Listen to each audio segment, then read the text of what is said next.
नमस्कार मंडळी, माझ्या किचनमध्ये म्हणजे चैत्राज किचनमध्ये सर्वांचं खूप खूप स्वागत आहे।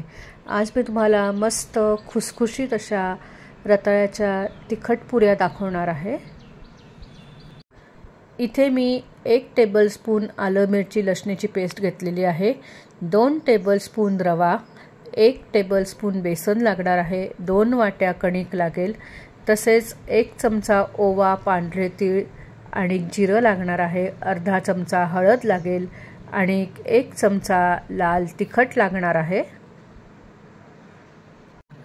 आता याच्यामध्ये मी चवीनुसार मीठ घातलेलं आहे आणि हे सगळं पहिल्यांदा आपण हाताने छान मिक्स करून घेऊयात।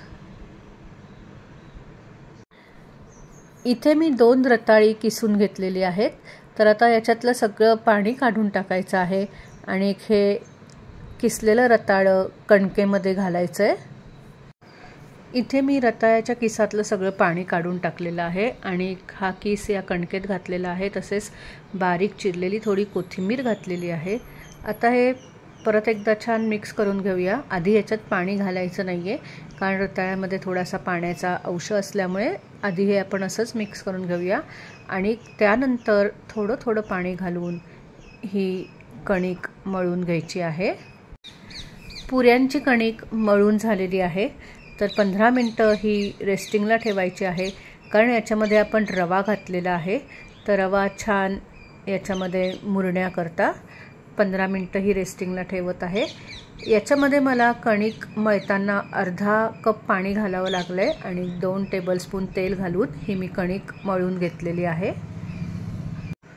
15 मिनिटं होऊन गेलेले आहेत आणि रवा सुद्धा याच्यामध्ये छान मुरलेला आहे। तर आता आपण पुऱ्या करायला घेऊया। त्याच्यामध्ये रवा आणि बेसन घातलं असल्यामुळे या पुऱ्या छान खुसखुशीत होणार आहेत।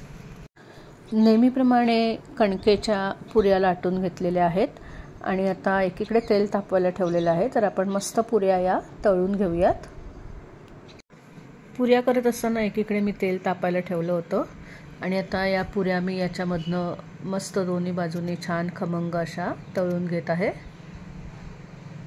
मस्त गरमागरम रताळ्याच्या पुऱ्या तयार झालेल्या आहेत, कारण याच्यामध्ये आपण रवा आणि बेसन घातलं असल्यामुळे या छान खुसखुशीत झालेल्या आहेत।